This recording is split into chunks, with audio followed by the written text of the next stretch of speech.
this election is about those who are trying to destroy the constitution and destroy democracy in this country versus those who are trying to protect the constitution and protect democracy in this country.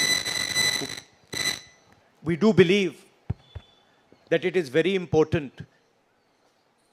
once this fight is won, that we look after the interests of the vast majority of our people, that India is not run for 2 or 3 large conglomerates, large businesses, that it is run for the vast majority of people, that we are not a nation of monopolies, we are a nation where there is fair competition among businesses. So I think it's important to understand that this election is a fundamentally different election.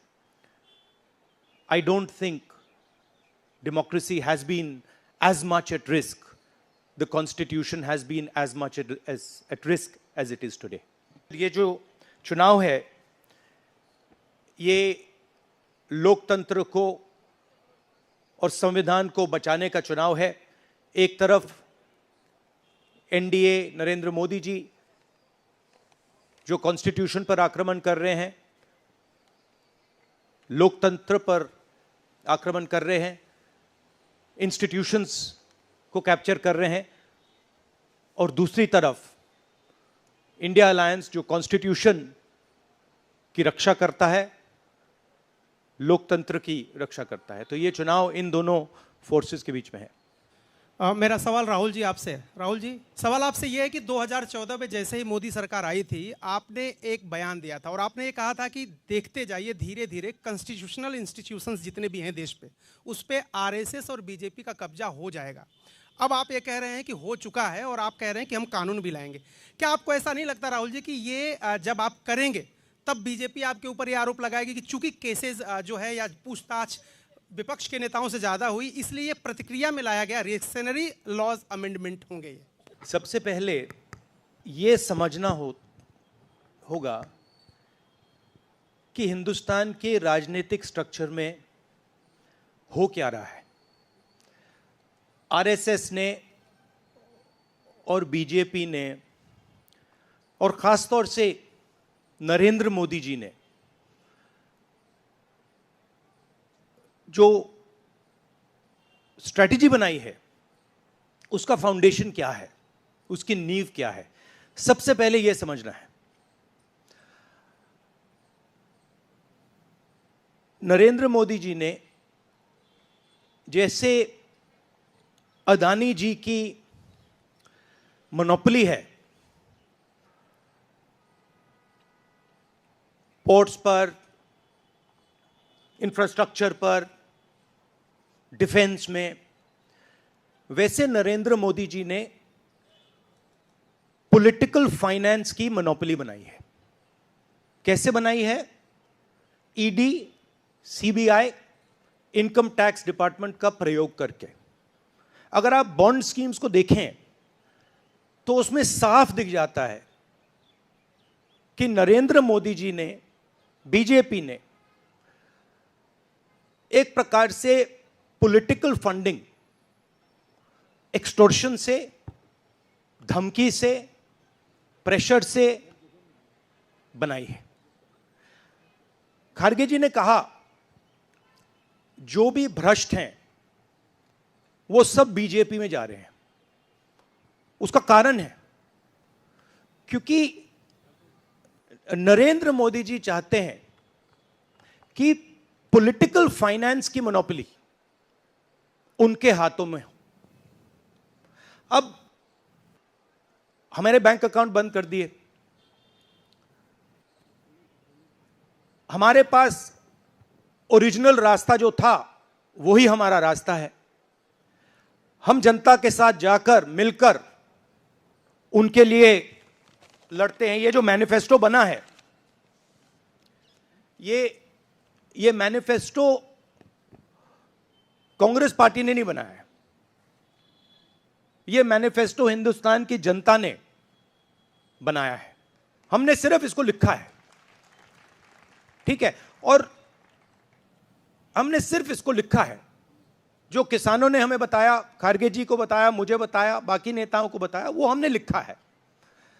चाहे वो रोजगार की बात हो, चाहे वो contract labour की बात हो,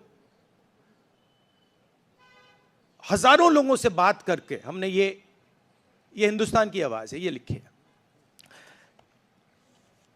मगर जो राजनीति में आज हो रहा है वो क्लियर है कि सब पार्टीज को नरेंद्र मोदी, ईडी, सीबीआई, इन इंस्टीट्यूशंस को कैप्चर करके फाइनेंशियली मोनोपोली बना रहे हैं अपनी।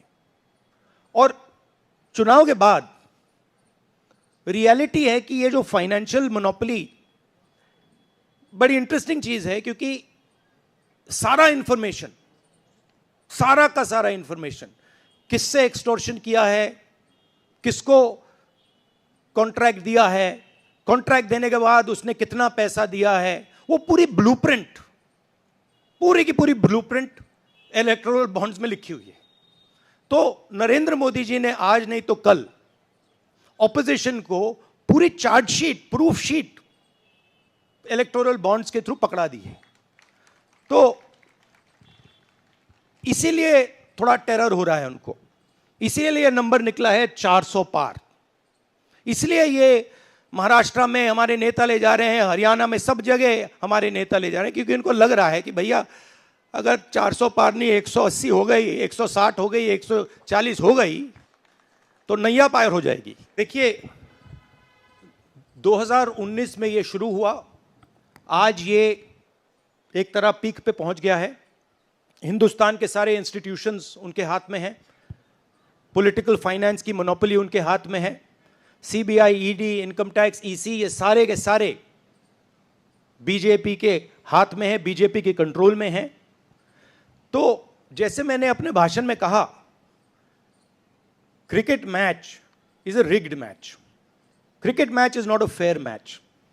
उसमें चाहे सोशल मीडिया की बात करें, आप हमारे नेताओं के, ऑपोजिशन नेताओं की सोशल मीडिया देख लीजिए, मेरा यूट्यूब देख लीजिए, मेरा फेस टाइम देख लीजिए, फेसबुक देख लीजिए, इंस्टाग्राम देख लीजिए, तो ये सारा का सारा स्ट्रक्चर कंट्रोल्ड है, रिग्ड है। इसलिए बहुत जरूरी है कि जनता इस बात को समझे कि ये नॉर्मल चुनाव नहीं है, ये लोकतंत्र को बचाने का, संविधान को बचाने का चुनाव है, और इसको लड़ना और जीतना बहुत जरूरी है। ये चुनाव 2-3%, 5% और बाकी हिंदुस्तान के बीच में चुनाव है। और जो बाकी हिंदुस्तान चाहता है वो इस मैनिफेस्टो में है, और जो 2% चाहता है, जो अदानी जी चाहते हैं, वो आप उनका मैनिफेस्टो देख लीजिए, आपको पता लग जाएगा, उसमें उनकी रिक्वेस्ट लिस्ट पूरी की पूरी आपको मिल जाएगी। नहीं, ये आप बड़े डिस्ट्रैक्शन वाले क्वेश्चन पूछते हो। देखिए, इंडिया गठबंधन में डिसीजन लिया गया है कि हम मिलकर एक साथ आइडियोलॉजिकल चुनाव लड़ रहे हैं। चुनाव जीतने के बाद लीडर कौन होगा, प्राइम मिनिस्टर कौन होगा, वो पूरा का पूरा जो कोलिशन है वो मिलकर डिसाइड करेगा। वनकम, south India mic is not on brother, but you have a very strong voice, you can speak without the mic. Sir, Vanakkam. Vanakkam. Venkatraman from Dinamalar from Tamil Nadu. Advance congratulations to the Congress party, because due to this serious campaign by the DMK party and Congress leaders, you are going to get 10 out of 10 seats from Tamil Nadu in the forthcoming parliament election.